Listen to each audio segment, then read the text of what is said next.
Benvenuti allo studio del venerdì sera. Questa sera introdurremo il libro dei Salmi, che sarà un po' condiviso insieme al testo di Atti, che porterà un altro fratello. Pertanto questa sera vogliamo entrare nel libro dei Salmi. Lo chiameremo il Salterio. Significa innamorarsi di Dio.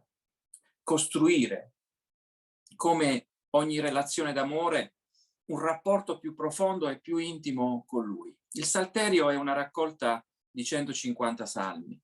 Il primo ci presenta la strada da intraprendere, l'ultimo ci lascia vedere cosa dobbiamo fare una volta incamminati sulla strada che porta a Dio. Come possiamo definirlo il Salterio? È una raccolta di canti sacri. La differenza rispetto a tante altre raccolte di canti è che questi sono ispirati da Dio e scritti da coloro ai quali Egli ha soffiato. Questo è il termine ispirare, ha dato da scrivere. Se potessi accompagnarvi tra i due luoghi di culto privilegiati da Israele, tra le tende del tabernacolo o l'edificio del Tempio costruito da Salomone, sicuramente avremmo gli echi di quei canti, le loro melodie, i loro testi che venivano dedicati al Signore. Perfino gli strumenti musicali vennero realizzati e costruiti per la prima volta per quello scopo. Quando si è innamorati di qualcuno come Dio, come Lui, anche le nostre parole cambiano, anche i nostri atteggiamenti cambiano. L'atteggiamento è diverso. Ti sei mai affacciato da una finestra per ammirare un panorama? Ultimamente mi è capitato ammirando le Dolomiti friulane proprio nella località di Sappada. Bene, c'è un libro della Bibbia, in particolare un capitolo di questo libro che è Prima Cronache, che ci permette di affacciarci e vedere cosa accadeva nel Tempio quando il Salterio veniva utilizzato con parole e musica, perché si era innamorati di Dio. Leggiamo da Prima Cronache capitolo 16, versetti, leggeremo il versetto 7, l'8 ed infine il 36. Allora, in quel giorno Davide diede per la prima volta ad Asaf e ai suoi fratelli l'incarico di cantare le lodi del Signore. Lodate il Signore, invocate il suo nome, fate conoscere le sue gesta fra i popoli. E infine, benedetto sia il Signore, Dio di Israele, d'eternità in eternità. E tutto il popolo disse Amen e lodò il Signore. E il re Davide che incarica altri a ringraziare il Signore, nonostante fosse definito il dolce cantore di Israele. Il canto ha l'ambizione non solo di esaltare Dio, ma anche di farlo conoscere, proclamarlo, renderlo conosciuto proprio nella sfera pubblica. Se ti ho chiesto virtualmente di affacciarti da una finestra che dava verso i luoghi di culto, avrai sicuramente potuto ascoltare le melodie del Salterio. Ora ti incoraggio ad entrare per la porta del Salterio. Su di essa non c'è solo una serratura, non ci sono solo delle cerniere che permettono la relativa apertura, ma quanto un custode leale, onesto, vero, autentico, che ci dice qualcosa prima di entrare. Vediamo cosa ci dirà questo custode prima di entrare. Dobbiamo leggere il Salmo numero 1. Salmo numero 1. Beato l'uomo o la donna che non cammina secondo il consiglio degli empi, che non si ferma nella via dei peccatori, né si siede in compagnia degli schernitori, ma il cui diletto è nella legge del Signore, e su quella legge medita giorno e notte. Egli sarà come un albero piantato vicino ai ruscelli, il quale dà il suo frutto nella sua stagione, e il cui fogliame non appassisce, e tutto quello che fa prospererà. Non così gli empi, anzi sono come pula che il vento disperde.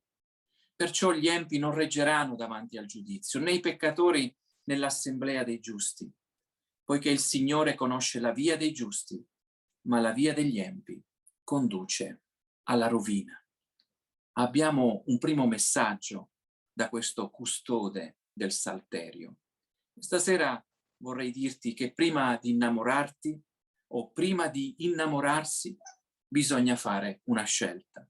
Scegliere se vogliamo avere Dio al nostro fianco o rimanere distanti, dire nemici di Dio o pensare di farne a meno. Prima di presentarti un salmo sul quale rifletteremo, vorrei leggerti che la vita è caratterizzata da scelte. Ci sono dei bivi che continuamente stimolano a riflettere quale direzione offrire alla nostra vita, ma anche offrire direzione a coloro che sono parte della nostra vita, in particolare la famiglia. Prima cosa da dirci, non giocare con il fuoco. Il fuoco in questi giorni sta infiammando diverse località della nostra amata Italia, ma anche in altre parti del mondo. Il fuoco brucia, devasta. Un uomo e una donna avvedute sono persone che non fanno delle cose. In questo periodo si è in cerca dei piromani, perché spesso gli incendi sono anche dolosi. Il rapporto con Dio prevede delle scelte da non fare. Non andare con il cerino in mano. Prima o poi cadrà a terra. Il custode del Salterio ci offre le coordinate per camminare con Dio. Prima di dirci le cose che dobbiamo fare, ci dice le cose che non dobbiamo fare. Patti chiari, amicizia lunga, recita un proverbio. Lo stesso è in questo salmo che ci apre la porta al Salterio. Non si esce dalla stessa porta, come quando si intraprende con la propria macchina il percorso di un tunnel. Quale porta di uscita ci offre il Salterio? Eccola, dobbiamo andare al Salmo 150, che leggiamo insieme. Alleluia, lodate Dio nel suo santuario. Lodatelo nella distesa dove risplende la sua potenza. Lodatelo per le sue gesta. Lodatelo secondo la sua somma grandezza. Lodatelo con il suono della tromba. Lodatelo con il salterio e la cetra. Lodatelo con il timpano e le danze. Lodatelo con gli strumenti a corda e con il flauto. Lodatelo con cembali risonanti. Lodatelo con cembali squillanti. Ogni creatura che respira lodi il Signore. Alleluia. Alleluia significa lode al Signore. La traduzione letterale ci dice loda Yahweh. Il messaggio è chiaro. Il principio è il seguente: Dio deve essere riconosciuto in tutti gli ambiti della nostra vita. Nel momento in cui accade siamo indirizzati alla lode, nessuno escluso. Ogni creatura che respira lodi il Signore. Si entra prendendo coscienza che esistono due vie da percorrere. Facciamo attenzione quale intraprendiamo. Se scegli la vita con Dio, si esce dal Salterio lodando Dio. Non hai altro da fare. Ogni volta che compi un'azione, rendilo partecipe di quell'azione. Quale ultima parola uscendo dal Salterio? È proprio alleluia. Non ce n'è un'altra. Non riguarda te, la tua vita, i tuoi bisogni, riguarda Dio. A volte nella nostra vita c'è sempre un'ultima parola che non riguarda Dio, riguarda invece noi.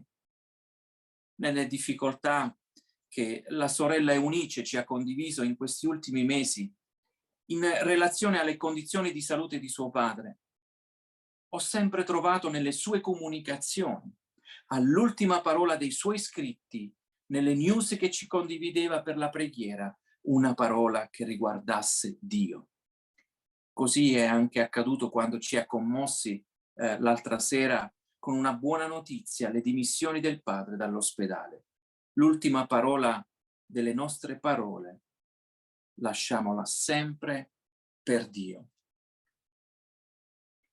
Alcuni motivi per lodarlo. Lo vedremo insieme se vi collegherete più tardi per quelli che vogliono collegarsi con noi su Zoom. Potete scrivere al numero che appare sotto e vi daremo il collegamento al link di conversazione. È vero, abbiamo parlato di una porta d'ingresso, avete anche una mail, come vedete. come anche di una porta di uscita. Allora la domanda è questa: e dentro la stanza cosa troviamo? È una curiosità. Sappiamo che c'è una porta di entrata, una porta di uscita, e dentro cosa c'è? Troviamo tutte le nostre emozioni rappresentate, reazioni rappresentate. La vita è caratterizzata da un cammino, una volta scelti di farlo con Dio, non significa che tutto è rose e fiori. Come è vero che una relazione coniugale tra marito e moglie è caratterizzata da una certa progettualità per essere funzionale. Lo stesso è con Dio. È una relazione progettuale, pattizia, per usare un termine teologico, nella quale ci si prende un impegno per tutta la vita. Houston, abbiamo un problema. Questa frase è molto probabilmente una delle più famose della storia dell'esplorazione spaziale e fu pronunciata da Jack Swigert, pilota del modulo di comando della celebre ma sfortunatissima missione lunare Apollo 13. Non avete mai avuto un problema? Bene, il libro dei Salmi ci dice, ci ricorda costantemente che prima o poi un problema, una difficoltà, un dolore sarà sulla nostra traiettoria.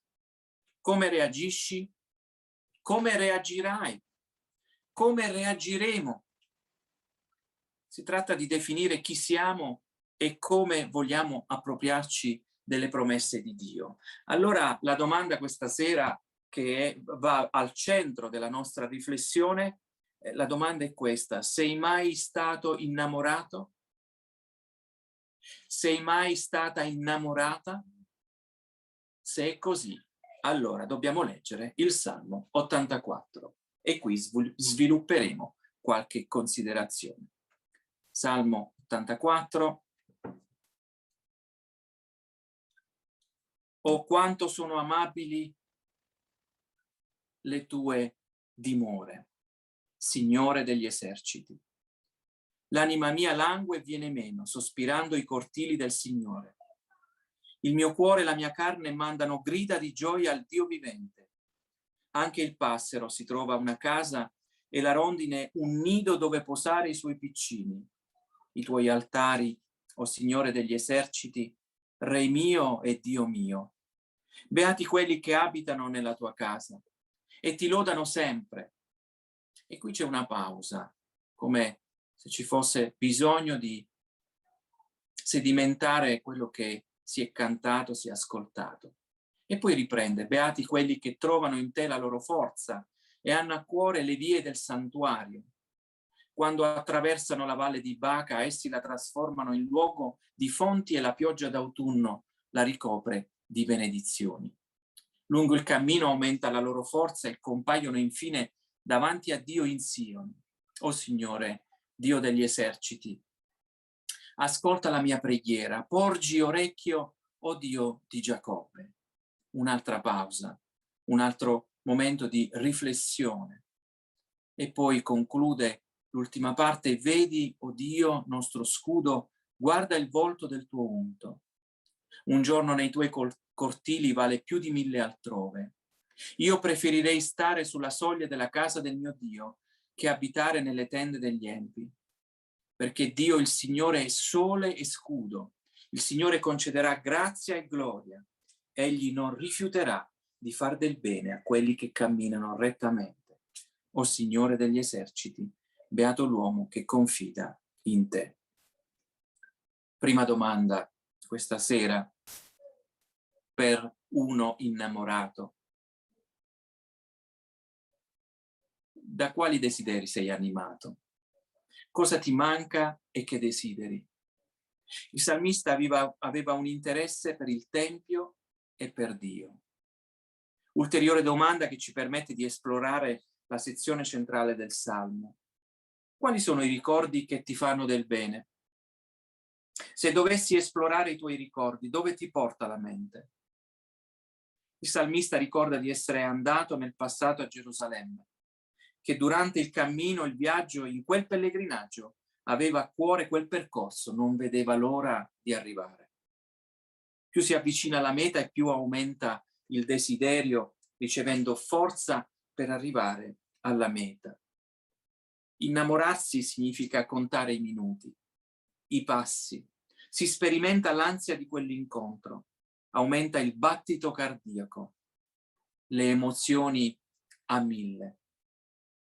C'è ancora qualcosa che brucia nel tuo cuore e che ne vale la pena vivere? L'ultima sessione potrebbe indirizzarci ad una semplice domanda: ma ne vale la pena? Ne vale la pena soffrire, subire le opposizioni, occuparsi di un regno imperfetto? Il salmista ci dice che ne vale la pena ogni sforzo, ogni impegno, perché ci sarà benedizione. Se desideriamo qualcosa, dovremmo desiderare Dio. Se vogliamo essere forti, dobbiamo avvicinarci a Lui. Terzo aspetto: Dio premia questo sforzo. Ecco i 3 punti che vorrei esplorare questa sera. Se hai mai avuto un desiderio insoddisfatto, potrai capire la sofferenza del salmista. Lui aveva il desiderio di andare alla presenza di Dio, ma potrebbe essere per te, per qualche ragione che solo tu conosci, non avere quel desiderio. Lo scopo di questa meditazione è riaccendere la fiamma. Capita di perdere degli stimoli. Non siamo mica supereroi. A volte si scoprono anche delle fragilità, delle cose non risolte. Quello che sappiamo è che chi scrive questo salmo ha una difficoltà.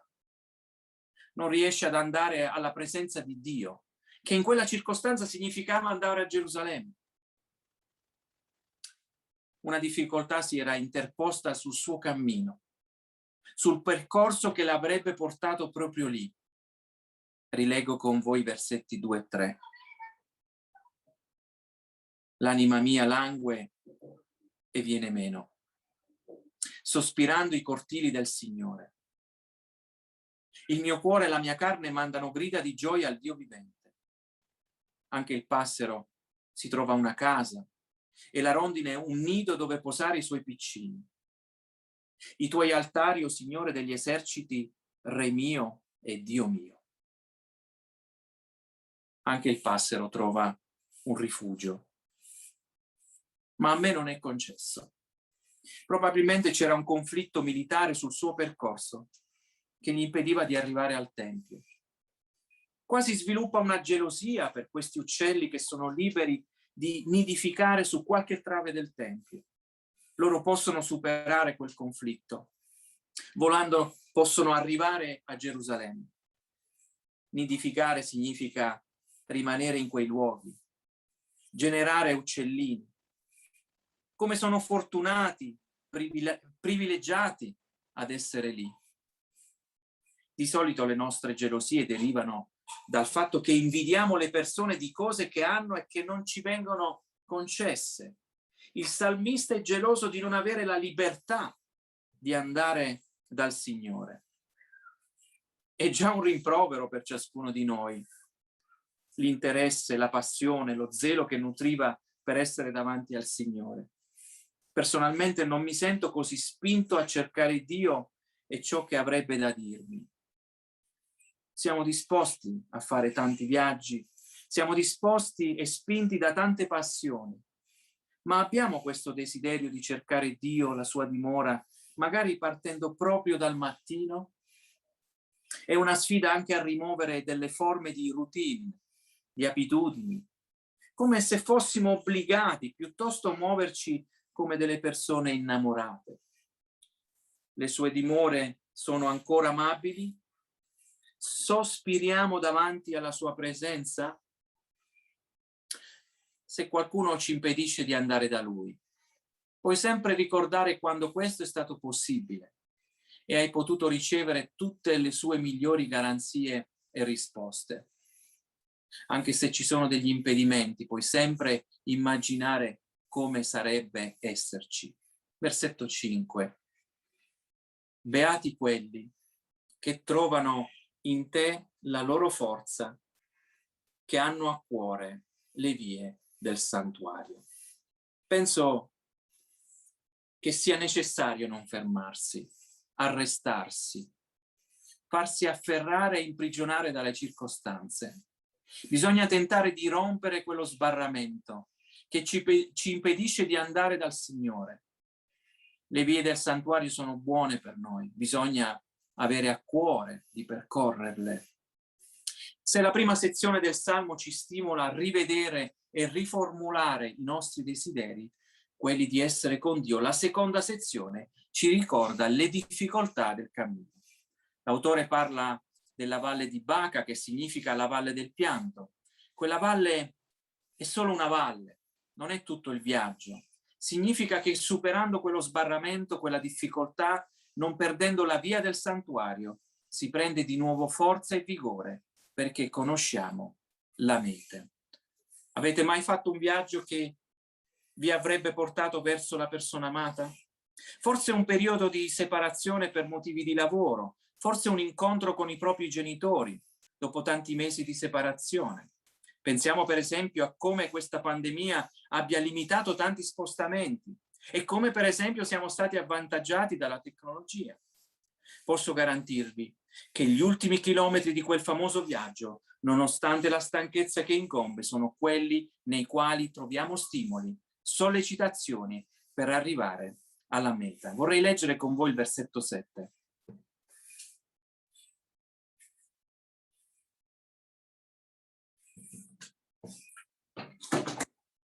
Lungo il cammino aumenta la loro forza e compaiono infine davanti a Dio in Sion.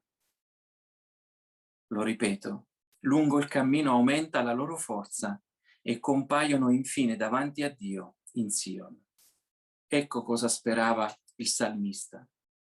Non importa cosa stai attraversando, assicurati solo di essere sulla strada giusta, quella che ti porta alla presenza di Dio. Non siano le circostanze ad arrestare il tuo cammino, piuttosto prendi forza perché la meta si avvicina. E Paolo Apostolo aveva una grande convinzione su questo percorso, su questa meta, su questa sfida ad andare avanti. E dobbiamo leggerlo in una epistola chiamata Filippesi, Filippesi capitolo 3, dal versetto 12. Lui dice: non che io abbia già ottenuto tutto questo o sia già arrivato alla perfezione, ma proseguo il cammino per cercare di afferrare ciò per cui sono stato afferrato da Cristo Gesù. Fratelli, io non ritengo di averlo già afferrato, ma una cosa faccio, dimenticando le cose che stanno indietro e protendendomi verso quelle che stanno davanti, corro verso la meta per ottenere il premio della celeste vocazione di Dio in Cristo Gesù. Proseguo il cammino, anche quando ci sono degli sbarramenti. Penso al cammino se è quello che mi porta a Dio, è quello che importa. Cosa si scopre ad un certo punto della narrazione? È come se ci fosse un momento per fermarsi, per sedersi. È vero, c'è uno sbarramento, ma come lo risolvo questo sbarramento? È un momento di intimità, forse una tappa caratterizzata proprio da una preghiera. Vorrei leggere con voi 8 e 9. O Signore, Dio degli eserciti, ascolta la mia preghiera. Porgi orecchio, Dio di Giacobbe. Vedi, o Dio nostro scudo, guarda il volto del tuo unto. Quali strumenti abbiamo a disposizione per superare gli sbarramenti? Solo uno in particolare: fermarsi e pregare. Dio rimane più potente delle nostre difficoltà che ci impediscono di andare avanti. Egli è il Dio degli eserciti. Probabilmente era proprio un esercito nemico che impediva al salmista di essere a destinazione. Lui è il Signore degli eserciti. Mentre compie la sua guerra per noi, ascolta, porge il suo orecchio, sa che sotto l'occhio attento di Dio guarda il volto del suo unto. Quante volte i nostri volti sono oscurati da una difficoltà. Egli è lì, dentro quel momento. Basta solo farlo entrare. Il salmista si ferma e lascia entrare Dio nel suo viaggio, chiede a Dio di accompagnarlo nel viaggio. Ho seguito domenica scorsa alcuni momenti di puro orgoglio italiano, quando Marcel Jacob varcava il traguardo dei 100 metri alle Olimpiadi di Tokyo. Ho guardato e riguardato proprio i suoi ultimi passi, che lo portavano alla vittoria. Tutto il corpo era proteso a raggiungere quell'obiettivo, la postura, l'allungo degli ultimi passi, lo sbilanciamento in avanti, poi le emozioni scaturite da quell'arrivo, le emozioni di aver raggiunto l'obiettivo, il ricordo di tutte le sofferenze, forse le inadeguatezze nell'aver pensato che non ce l'avrebbe fatta. Infine la degna ricompensa, il primato nel risultato, la medaglia, la gratificazione di aver creduto in quello che ha fatto e realizzato. Potremmo dirci, vale la pena vincere? Bisognerebbe chiederlo a Marcel in una intervista se ci fosse data l'opportunità. Vale la pena avvicinarsi a Dio? Sembra di sì. Versetto 10. Un giorno nei tuoi cortili vale più di 1000 altrove. Pensate quando sia risolutivo questo versetto. Un giorno nei tuoi cortili vale più di 1000 altrove. E per chiarire le idee dice pure: io preferirei stare sulla soglia della casa del mio Dio che abitare nelle tende degli empi. E allora la domanda questa sera è: dove ti trovi? Dove ti trovi ora? Quali sono le tue vere passioni? Quali sentieri stai percorrendo? La ricompensa di una vittoria è la gratificazione più alta che possiamo ricevere. Per Marcel c'era anche una medaglia, l'orgoglio di inneggiare il tricolore, come abbiamo visto prima nelle immagini. Quale ricompensa in questa corsa verso Dio? Beh, ce lo dice proprio il salmista, avviandomi alla conclusione. Versetto 11. Egli concederà grazia e gloria. Egli non rifiuterà di fare del bene a quelli che camminano rettamente. Pensate che Dio cerchi delle persone perfette? No. Direi che cerca solo delle persone che si fidano. E così conclude il Salmo. Conclude il Salmo proprio con delle persone che si vogliono fidare di Dio. Beato l'uomo che in te confida. Vivere nella benedizione di Dio significa fidarci di Lui. Vuoi conoscere il giorno di inaugurazione della tua fiducia in Dio? È il giorno della tua salvezza. Lì hai fatto il primo passo. Si confida in Lui per riuscire a superare degli sbarramenti. Forse ci sono delle cose da sistemare nella tua vita, come nella mia vita. Dei nemici da combattere, non ce l'hai solo tu, ce li ho anch'io. Potrebbe essere anche un senso di colpa che non riusciamo a rimuovere. Non sei solo. Alla croce tutto è perdonato. Basta solo andarci con fiducia. Il salmo che abbiamo condiviso insieme ha l'ambizione di farci riflettere su 3 aspetti, che riepilogo. Una verifica dei nostri desideri e che in essi ci sia Dio. Un secondo aspetto, una consapevolezza di essere forti in Dio.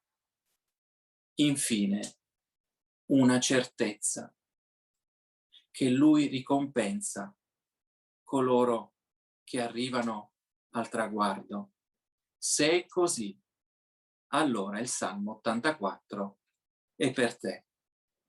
Buona estate nel Salterio, perché in esso troverai la strada per camminare con Dio e andare da Lui. Ti auguro una buona serata.